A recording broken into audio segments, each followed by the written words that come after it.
it's a joy to be here this morning, and particularly in this historic area where Adventism has roots going back over 150 years.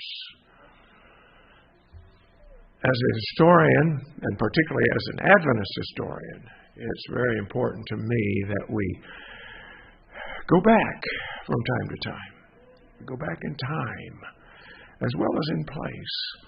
Some of you may have noticed in the Lake Union Herald an announcement for an upcoming Adventist Heritage Tour. And I've got a brochure for that. I'm going to leave it here to be put on your bulletin board. But I am leading a historic Adventist tour in September 1 through 8. And we will go to the Bates sites and the William Miller sites and the Hiram Edson sites and the J.N. Loughborough sites, as well as Freedom Trail in Boston, Sturbridge Village, and Niagara Falls, and many other places. So put that on your calendar. I would hope that some from Gobles will be able to come on that tour with us. It's going to be inspirational as well as informational. So today we're going way back in time, and we're going to be looking at one of our pioneers, Joseph Bates, whose home we will visit, by the way, on our tour. Joseph Bates, from the time of his birth in 1792, was almost predestined to follow a seafaring career. Before he was a year old, his father, Joseph Bates Sr., moved the family to the whaling port of New Bedford, Fairhaven, Massachusetts. And this is their home. As a boy, Joseph haunted the seaside docks, watching the great whaling ships set forth in pursuit of the sea mammals.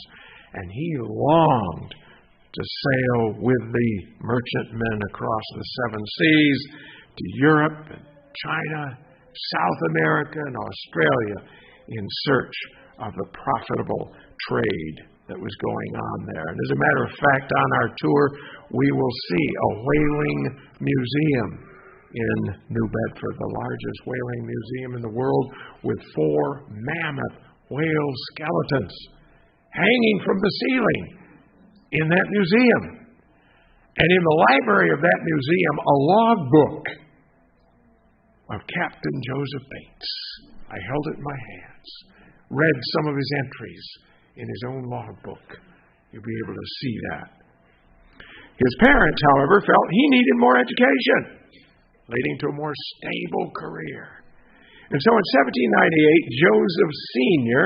established the Fairhaven Academy for his son to receive a better education there.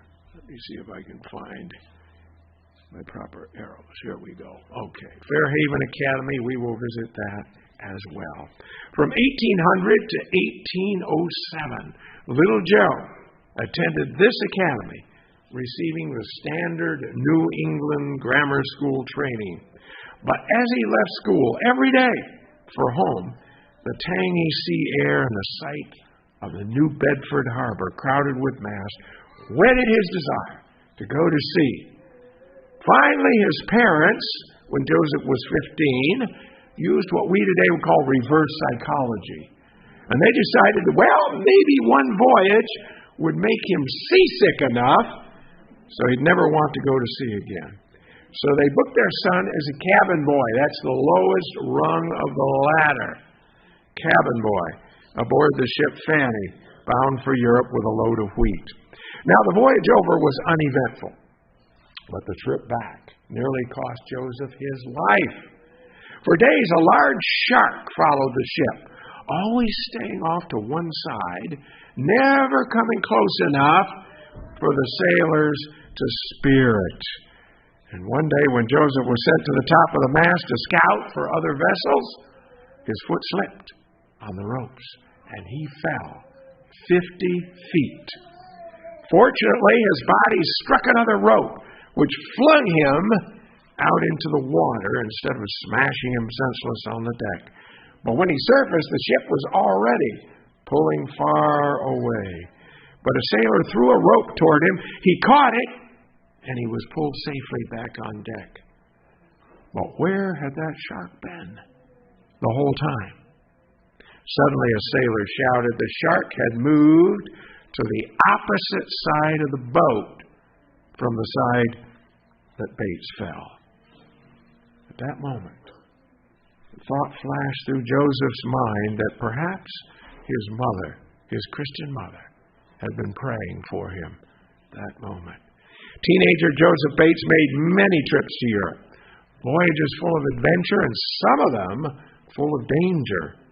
At 17, he left aboard ship for Russia. War was going on between Napoleon Bonaparte and most of the rest of Europe. Sailing up the English Channel in a dense fog, the ship struck an iceberg and began filling with water. Bates countermanded the captain's orders to abandon ship and began manning the pumps, pumping out that water from the bilge and save the ship.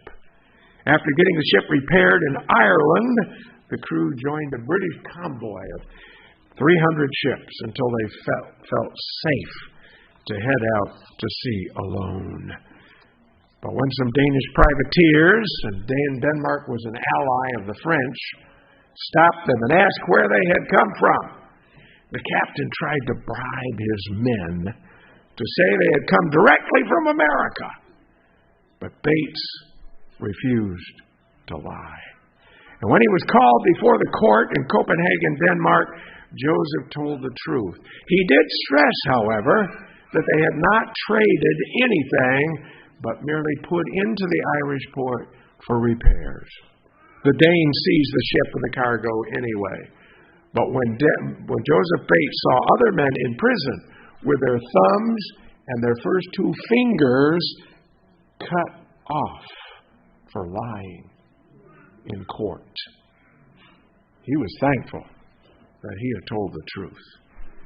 Joseph returned to England, but while he ate supper one night in a boarding house, the door burst open and in stomped a dozen soldiers with a British officer with guns. They demanded to see Bates' papers, and even though he could prove his American citizenship, they impressed him anyway and put him in chains aboard the ship Princess.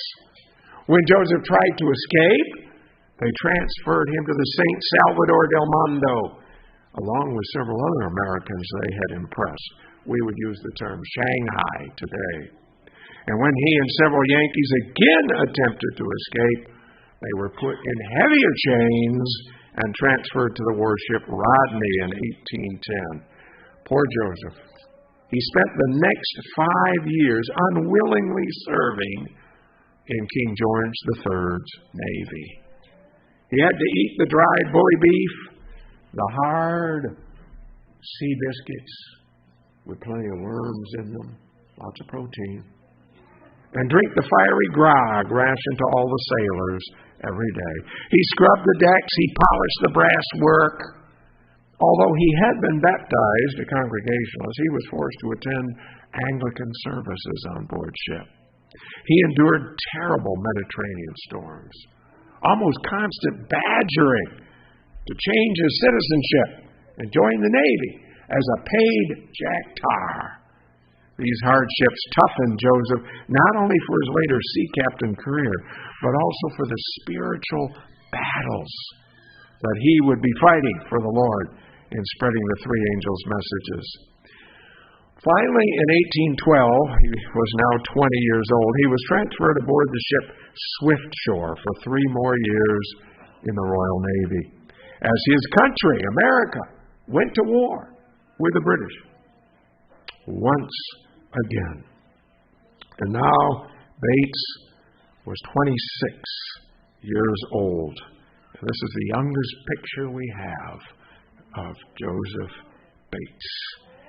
When Bates and 600 American prisoners tried to cut their way through the side of the ship Crown Prince using table knives, as their companions sang American songs loudly to cover their efforts, the Navy had had quite enough of these bothersome Yankees.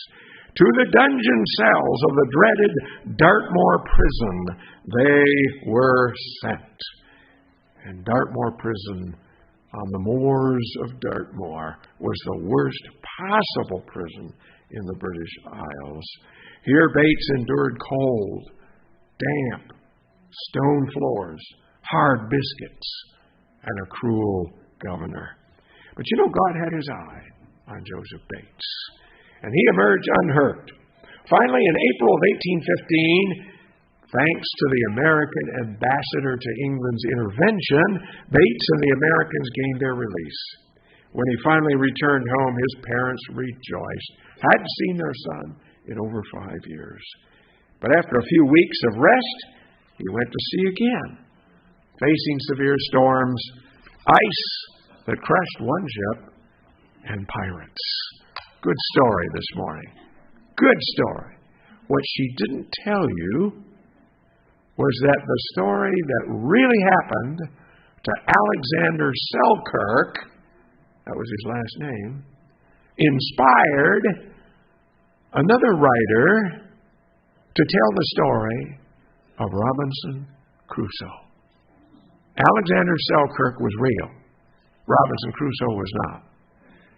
But it was Selkirk's maroon on that island that inspired the story of Robinson Crusoe. There's your historical trivia for today. But in 1818, Joseph, now 26, succumbed to the charms of Prudence Nye. But 6 weeks after their wedding, he headed out to sea again. From 1818 to 1826, Bates sailed to Germany, Sweden, Bermuda, England, and South America.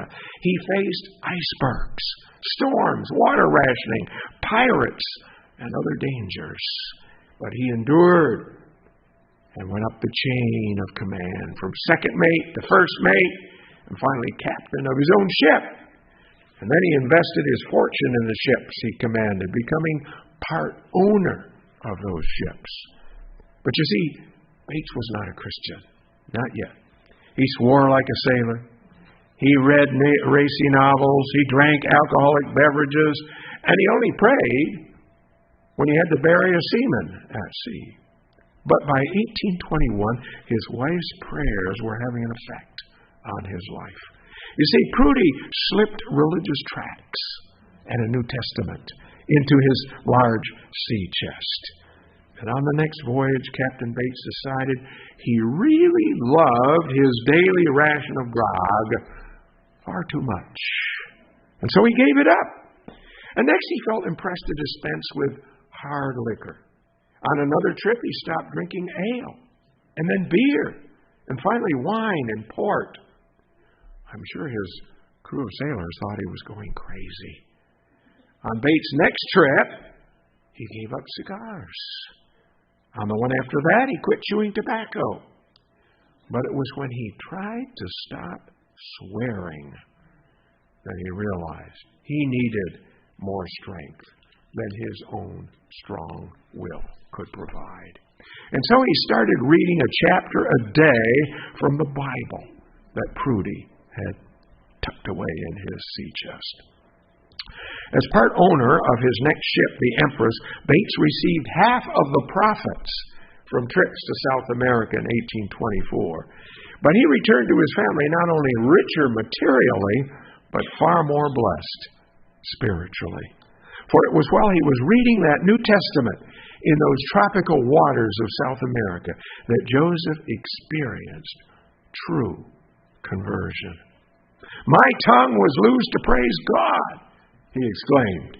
"Peace like a river for months occupied my heart." In 1826, Captain Bates joined his wife's Christian Connection Church in Fairhaven. And then he immediately set out to establish one of the very first temperance societies in the United States. It was called the Fairhaven Temperance Society. And it required total abstinence. We call that the teetotal pledge. Total abstinence from all alcoholic fermented beverages, including hard cider.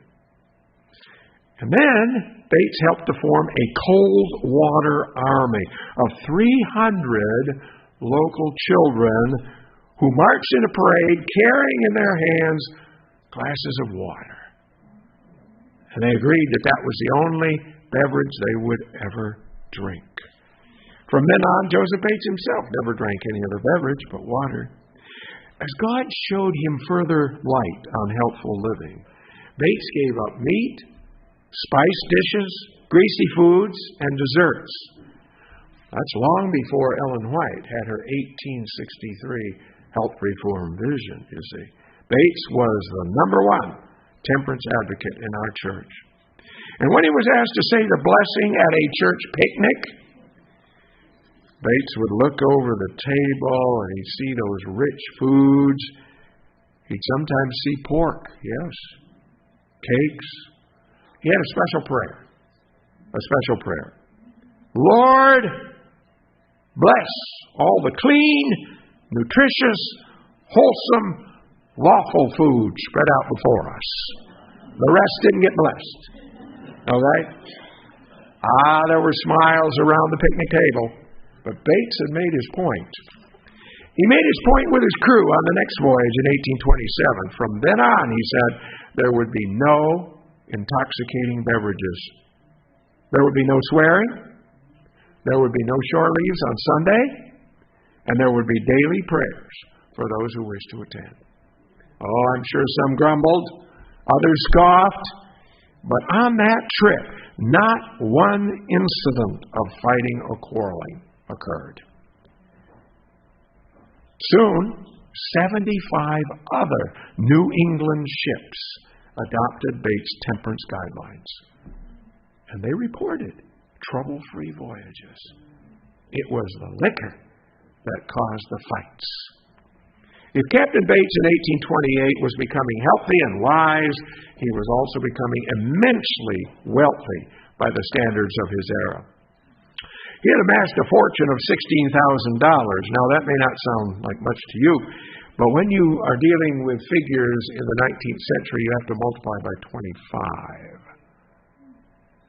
Bates had the equivalent of what you would have in your bank account if you had $400,000. That's what he had.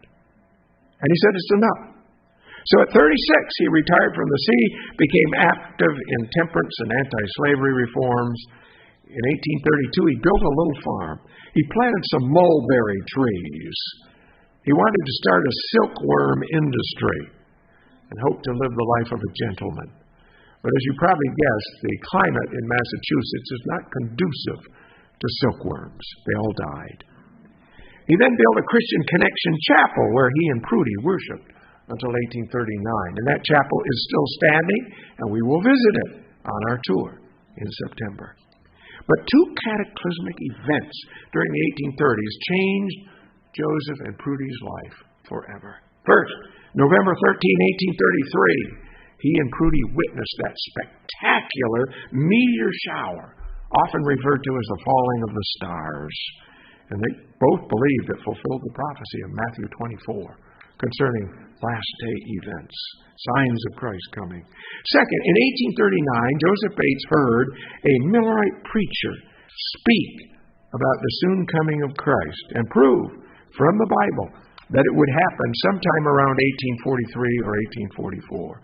Intensive Bible study and interviews with leading Millerite preachers soon convinced him this is Bible truth. In 1840, he became one of the leading agents or preachers for spreading William Miller's message of Christ's soon coming. Because of his zeal, his age, and his leadership skills, Bates became one of the leaders in the first Millerite conference at Joshua Himes Chardon Street Chapel in Boston in 1840. He was also chosen as the vice chair of the 12th conference in 1842, when the leaders decided they were going to start holding camp meetings that summer. That was a novel idea. Bates declared, I am come face to face with a tremendous enveloping cause. The cause of heralding gospel truth would fill his life for the next 30 years. Joseph Bates was never one to ask for the easy way out either. In 1843, when most of the Millerite preachers preferred speaking to northern white middle-class audiences in churches and halls, Bates and his blacksmith friend, Heman S. Gurney, pioneered the work down in Maryland, which at that time was a border slave state. They preached the blacks and they preached the whites. One slave master growled at them, "What's this I hear? Have you come down here to get our slaves?" And Joseph Bates smiled and he said, "I have indeed come to get your slaves. And you too. I want you all to be saved in God's kingdom." At another meeting, a heckler stood up and shouted, "We're going to ride you Yankees out of town on a rail." And Bates shot back, "Well, if you put a saddle on it, I'd rather ride than walk." The audience laughed and forced the heckler to sit down. Although a Bible student and a Millerite preacher, Joseph Bates hungered to know more about God's truth. In August of 1844, he attended the Exeter, New Hampshire camp meeting where he felt impressed that new light would be revealed. As he preached, he suddenly saw a Mrs. Crouch stand up near the back and say, "It's too late to spend our time going over these truths with which we are familiar. The Lord has servants here who have meat in due season for his household. Let them speak and let the people hear them." Bates graciously turned the pulpit over to Samuel Sheffield Snow, who presented his insights into a new midnight cry message, showing that Christ would undoubtedly come on October 22, 1844. And with thousands of other believers, Bates accepted this as light from the Lord. In fact, to demonstrate his faith, he refused to dig his potatoes that fall. Now, you Michiganders know what happens to potatoes if you leave them in the ground over the winter. Add to that the fact that 1844 was a year of potato blight in America and in Ireland. That's what sent 1 million Irish to America, was a potato blight. But he left his potatoes in the ground anyway. And after the great disappointment passed and Christ had not come, Bates returned to his potato field. And he found every single tuber in good condition. Well, all his neighbors lost their potatoes to the blight. Because Joseph Bates loved the truth so much, God worked miracles in his life to guide him into more light.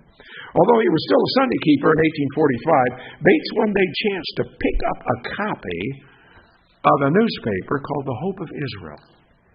It came from Portland, Maine. And there was an article in there by Thomas Preble proving that the seventh day is the Sabbath. Possible. Bates heard there was a tiny Sabbath-keeping Advent band worshiping up in Washington, New Hampshire. And he immediately resolved to visit this group. And we will visit them in September on my tour. We'll have a worship service in that Washington, New Hampshire meeting house. By train, by stagecoach, and on foot, Elder Bates covered 140 miles just to learn about one truth. He arrived at the Frederick Wheeler home about 10 p.m. Well, the Wheelers were farmers, and farmers go to bed early. They were deep in sleep. However, he continued banging on the door until young George came and let him in. And then the boy awakened his father. "Do you keep the seventh-day Sabbath?" Bates inquired. "Oh, yes, I do," Frederick Wheeler replied. "Well, I am Joseph Bates. I have come 140 miles, and I wish to know more about it." Wheeler reached for his Bible, and together those two men spent the entire night studying the Sabbath texts in the Bible. The next day after breakfast, Wheeler took Bates to see Cyrus Farnsworth in town. And together the three men continued their Bible study until noon. Fully convinced, Elder Bates wanted to share his newfound faith and truth with everybody. And so as he got home to New Bedford, he was crossing the bridge, and we will see the approach to that bridge when we go to New Bedford Fairhaven. He met his old friend, who happened to be named after 3 U.S. presidents. James Madison Monroe Hall. "What's the news, Captain Bates?" Hall inquired. "Why, the news," Bates boomed, "is that the 7th day, not the 1st, is the Sabbath of the Lord." Hall and Bates studied that in their Bibles together during the next week. And the following Sabbath, they worshiped together. I should mention as well that the Hall family admired Joseph Bates so much that when their first son was born, they named him Joseph Bates Hall. Joseph Bates Hall. In 1845, Bates attended the Port Gibson, New York Conference at Adventist Believers, where he learned from Hiram Edson and others the real meaning of the sanctuary in heaven and what had happened there on October 22, 1844. As some of you know, I've just recently completed the very first biography of Hiram Edson. And you can get it on Amazon there. Thrilling research. What joy that brought to Elder Bates' heart. When it was his turn to take the pulpit, he chose to speak on the Sabbath truth he loved so well. Amazed at this new teaching, Hiram Edson jumped from his seat and exclaimed, "Brother Bates, that is light and truth. The 7th day really is the Sabbath, and I am with you to keep it."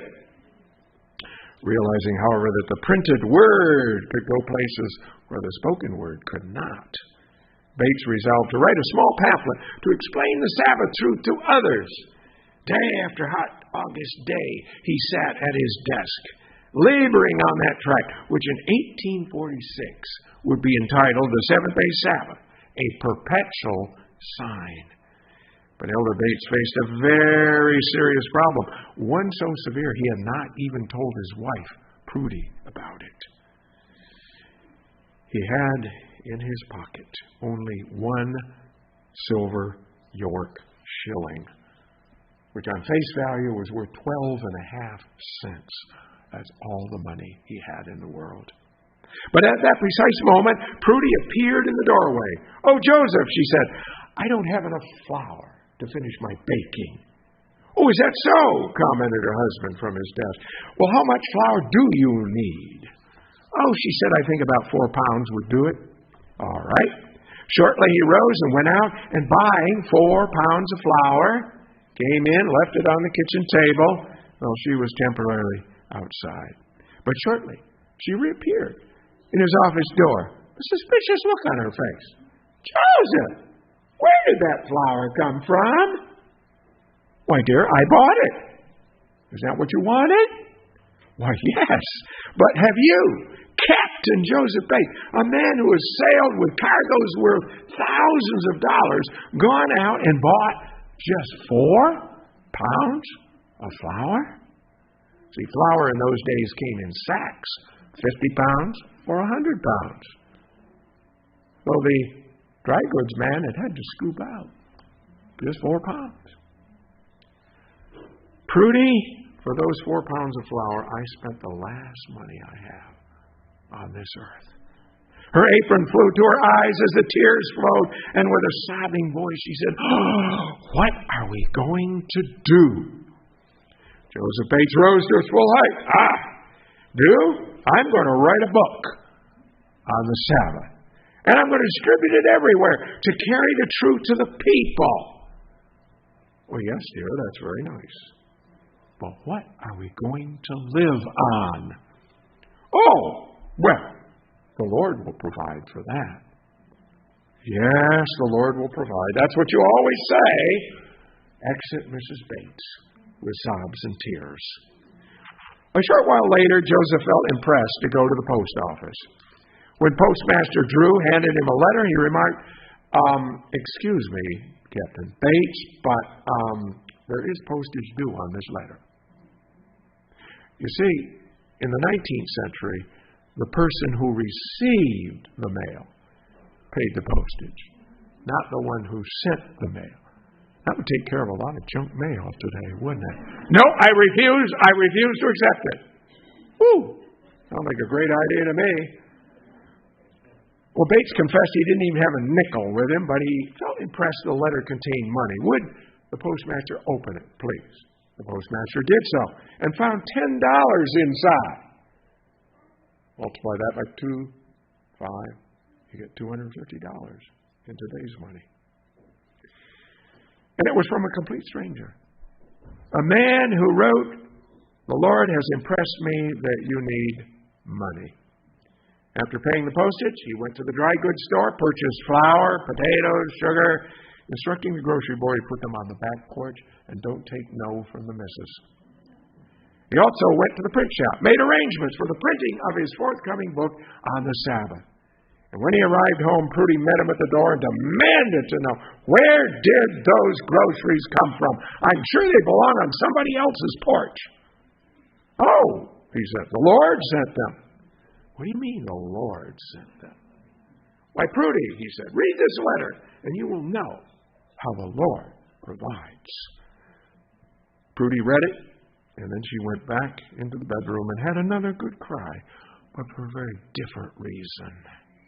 The Sabbath pamphlet and Bates' later book entitles him to be called the Apostle of the Sabbath Truth among Seventh-day Adventists. His tract soon reached a newly-wed couple who accepted it as light from the Lord. And what were their names? James and Ellen White. Perhaps because he felt personally responsible for defending the Sabbath, Bates could be intransigent about the best manner of keeping the Sabbath. As a former sea captain, he knew that the sun set precisely at 6 p.m. at the equator all year round. And thus he reasoned that believers should keep the day holy from 6 p.m. Friday to 6 p.m. Sabbath all year long. Because of his age and experience, his opinion bore great weight among our early believers. But in 1855, the young John Andrews studied the matter and wrote a paper defending sunset time as the best meaning of the biblical phrase, from even unto even shall ye keep my Sabbaths. Perhaps you've heard of that young man. There's a university somewhere near here named after him, right? Yeah, there is. By the way, no demonstrations on our campus, I can assure you. Our students are quietly studying for their final exams next week. Gradually persuaded, all the Seventh-day Adventists began shifting to sundown observance. All of them, except for 2. Ellen White and Joseph Bates. The 63-year-old captain refused to be persuaded at first. Well, Mrs. White reasoned that if for 10 years they've been keeping the Sabbath from 6 p.m. to 6 p.m., why change now? On November 20, 1855, however, she received a vision pointing out that she was wrong in her opinion. And then both she and Bates switched to sundown observance. Joseph Bates could be stubborn in the defense of truth, but he was no blockhead, for he believed in the spirit of prophecy. It had not always been so. In 1846, he admitted, I am a doubting Thomas. I do not believe in visions. If I could believe that the testimony of this sister, and he was referring to Ellen White, as related tonight, was indeed the voice of God to us, I would be the happiest man alive. I believe the speaker to be sincere, but I cannot explain in regard to her being shown the wonderful things she has related to us. For some time, he continued to believe that her visions, in fact, were a protracted, debilitated state of her body. But at Topsham, Maine, heard Ellen that she had seen Jupiter, Saturn, Uranus, and Orion in far more graphic detail than any astronomer with whom Bates was familiar. But he knew her to be totally ignorant of astronomy. She had never looked at an astronomy book. This is of the Lord, he therefore concluded, and is given to comfort and strengthen his scattered, torn, and peeled people. I believe her to be a self-sacrificing, honest, willing child of God. Of Bates, Ellen said, I found him to be a true Christian gentleman, courteous, kind. He treated me as tenderly as though I were his own daughter. The elder statesmen of the church played a leading role in the 1848 Sabbath conferences, which helped to hammer out our doctrinal platform and establish those S doctrines, right? You know the S doctrines? Second coming of Christ, Sabbath, sanctuary message, spirit of prophecy, state of the dead. All the S doctrines came together in 1848 there in Volney and Port Gibson. Returning from this last meeting on a packet boat on the Erie Canal with James and Ellen White, they saw the boat that they were going to transfer to was not going to stop. What do you do? Well, James lifted Ellen up, and she was only about 85 pounds in those early days, and he jumped with his wife in his arms. Okay? You might practice that, husbands, just in case it comes in handy someday. And he landed safely on the deck of the packet boat. Captain Bates, however, caught his heel on the packet boat's edge, and he fell backwards into the water with $1 fare in one hand and his purse and hat in the other. And he came up gasping for breath. Now, fortunately, I've done my research. The Erie Canal at that time was only 4 feet deep. So he couldn't drown, right? This is a sea captain, by the way. He lost his $1. But Providence took a hand in this unfortunate accident.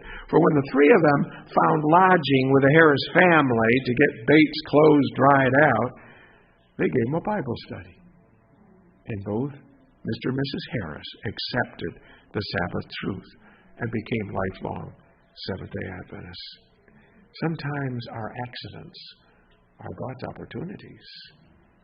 Despite his faults, Bates combined many wonderful traits in his character. In the main, he was a soul of magnanimity, deference, and genuine affection.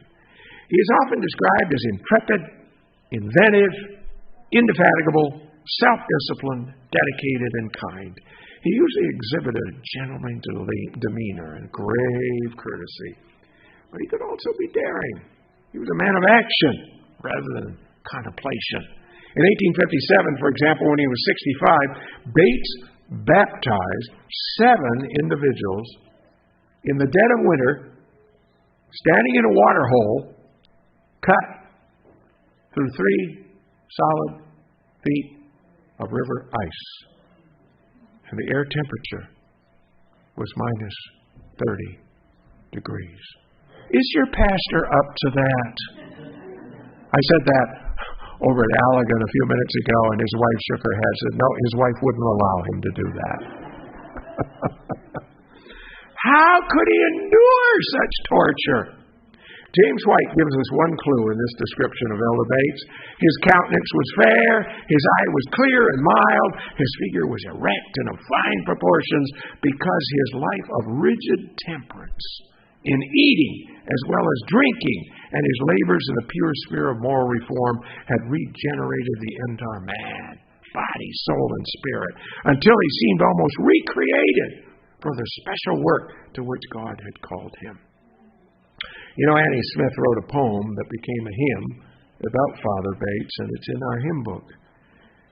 She describes him as one weary, sad, and torn, with eager steps press on the way, who long the hallowed cross had borne, still waiting for the promised day. Well, many a line of grief and care upon his brow was furrowed there. I ask what buoyed his spirits up. Oh, this, said he, the blessed hope. Joseph Bates' greeting to everyone was greetings in the blessed hope. And he made thousands of friends. No Adventist pioneer covered more territory than the roving Bates. From 1844 to 1852, he preached from Maine to Michigan. He entered Wisconsin, Indiana, Ohio, Ontario, and Quebec, seeking the scattered sheep. Shrinking from no hardship, he waded through deep snow, often tramping up to 40 miles to the back settlements.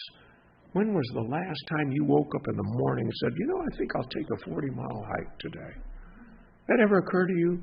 It did to Joseph. He was a champion hiker. Paying his entire way, including any printing expenses to publish his tract, he was ready to preach the moment he found a nail on which to hang his prophetic charts. He rarely spent more than 2 or 4 days in any place. His 4 stock lectures, 4, covered the full Adventist message. And then he would sign up new believers for subscriptions to the Advent Review and Sabbath Herald. Once he paused along the road to witness to W.H. Crapo, the governor of the state of Michigan. And James asked the governor if he could pray with him. And the governor said, yes. Any of you ever prayed with Gretchen?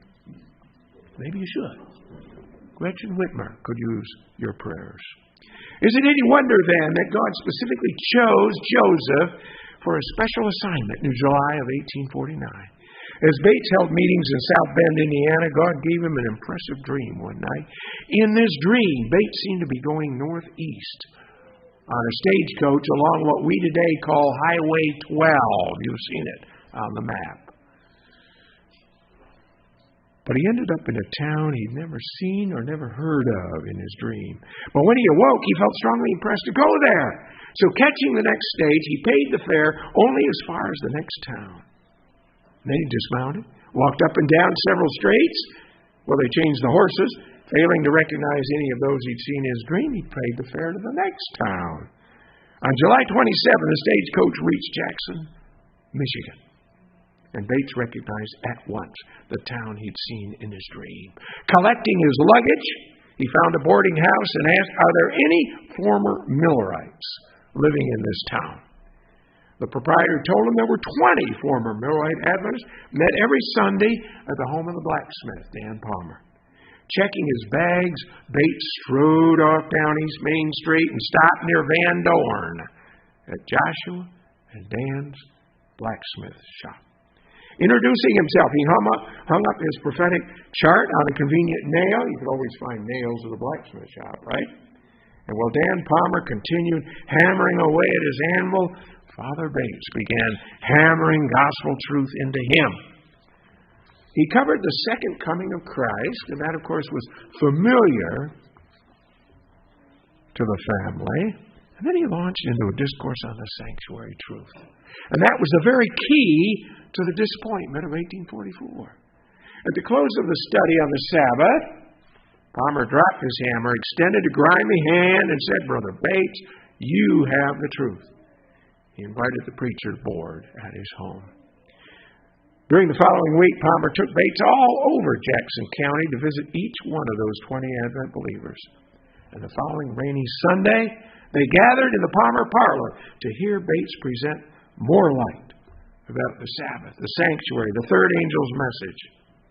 3 weeks later, all 20 of those Adventists were keeping the Sabbath together. God had sent a man with a dream to establish the first Sabbath-keeping band of Adventists west of the Appalachian Mountains. And this coming September, I will be their guest as they celebrate 175 years of Sabbath-keeping Adventism in Jackson, Michigan. 175. From 1850 to 1852, Bates held meetings in eastern Canada with Hiram Edson, establishing the first Sabbath-keeping Advent bands up there in Quebec and Ontario. And then he took the train to Ohio, Michigan, Indiana, and Illinois. 1852. The Holy Spirit led him to Battle Creek. And at the post office, he asked the postmaster, who is the most honest man in town? You've heard the story. Well, that would be the peddler, David Hewitt, on Van Buren Street. Bates arrived just at breakfast time. He was writing in for the meal. He accepted. And the rest of the morning and afternoon, Bates studied the Bible with the Hewitt family, and they accepted the Seventh-day Sabbath. Until the first Battle Creek Adventist Church was built in 1855, the Hewitt home was the meeting house for all the believers. Another new field was Iowa. And there among the corn and the hogs, Bates again became our Adventist pioneer. But Prudy felt that her aging husband should slow down, take life easier. And smiling, the old sea captain said, "You know, Prudy, we have all of eternity when we can slow down and rest. Only a few more years, and the night cometh when no man can work." He agreed with James White's motto, "Better to wear out than to rust out." He did make one concession, however, as you know, since Prudy lived way up there in Fairhaven, Massachusetts. He built a new home in Monterey, Michigan. Joseph and Prudy moved into their new home in 1858. He also built a new meeting house for the Monterey area. And Prudy became the local church reporter to the Review. In April of 1854, Bates discovered that the believers in Jackson, Michigan were building a new meeting house. And this was the very first church building built by Sabbath-keeping Adventists anywhere in the world. It was a whole year ahead of Battle Creek. How disappointed they were when I told them that. And I could prove it from the Review with a letter from Joseph Bates. So Battle Creek is number 2. Jackson is number 1. Because of Bates' age and experience, church leaders asked him to chair important conferences, sessions in the 1850s and 60s. He chaired the Battle Creek Conference in 1856. He preached in the brand new house of prayer they built there. He also chaired the important 1860 session that chose our name, Seventh-day Adventist. He helped organize the Review and Herald Publishing Association. The elderly Bates often teamed up with younger ministers, helping them, guiding them, teaching them. One of his pupils was John Corliss, future missionary to Australia and England. And because he and James were the most experienced leaders, Bates and White signed all the ministerial certificates of all our ministers. In 1861, Joseph Bates was elected to the highest administrative office he ever held, and that was the first president of the Michigan Conference of Seventh-day Adventists. He was number 1. Uriah Smith was his secretary. But in 1865, Joseph Prudy received a very sad letter from an Eastern shipping company. Their son, Joseph Bates III, who had gone to sea at 14, 1 year younger than his dad, had been injured by a whale and lost at sea. I'm sure the Bates' belief in the blessed hope of the resurrection helped to comfort them at that tragic time. In 1868, he was now 76 years old, still going strong. Bates and Prudy attended the camp meeting at Wright, Michigan. And then he began working on his autobiography, The Life of Joseph Bates. But in August of 1870, tragedy struck once again. His dear companion contracted a fever and chills which raged for 4 days. On Sabbath, as the sun set, 77-year-old Prudence Nye Bates passed to her rest. "Oh, I am so tired," she gasped. Joseph reported in the Review that they had had family worship together for 44 years. She had been happily married to him for 52 and a half years. And for 60 years, she had been a faithful Christian woman. After his wife's burial in Poplar Hill Cemetery in Monterey, Joseph's eldest daughter came and took care of him. She gave her dad excellent meals, cared lovingly for him. That is, when he was home to be cared for. In fact, Father Bates continued to travel and preach in Michigan to the very last month of his life. Ellen White began to worry about him. He's 80 years old.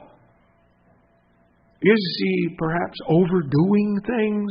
She wrote. So in his last letter to her, February 14, 1872, Bates reassured her he was not starving. He had more than enough food to eat. And if he ever had any lack of good, nutritious food, he said, "I have some good, faithful brethren who seem to be waiting to serve me." When the much-beloved captain of the Blessed Hope contracted a streptococcus infection in the spring of 1872, he was rushed to Battle Creek Sanitarium. And there, suffering such intense pain as few men have been called upon to pass through, Elder Bates died in his 80th year. Elder W.H. Littlejohn, who, by the way, was our only blind Seventh-day Adventist preacher. You see him with the dark glasses on in all the photographs. Little John preached his funeral sermon. Our much beloved and greatly lamented brother, he said, sleeps in Jesus. Father Bates was buried beside his wife. Poplar Hill Cemetery, near the meeting house he had built years before. Most appropriately, Little John took his text from 1 Thessalonians 4. It's a text we use a lot, don't we, at funerals. Talks about that glorious day when the trumpet shall sound and the dead will come forth. That's the blessed hope that Joseph Bates had preached throughout his life. Adventists across America mourned him deeply, for there was scarcely a church in New England or the Midwest where his converts were not found. Remembering the Advent cause even in his death, Elder Bates willed his home and his farm to the Seventh-day Adventist Publishing Association in Battle Creek. Certainly the inscription on his tombstone understates the case when it declares that he remained a venerated and loved pastor until his death. From impressed British sailor to wealthy sea captain, from temperance reformer and abolitionist to Millerite agent and organizer, from Adventist preacher and pamphleteer to conference president and pioneer into many new areas, God had a plan for Joseph Bates' life, and he greatly blessed this courageous man as he allowed his Lord to lead him. And you know what? God has a plan for your life as well. Are you praying and studying His Word to find out what that plan is? May the life of Joseph Bates continue to inspire you to prepare for that day of blessed hope. We hope will be soon, is my prayer. Thank you.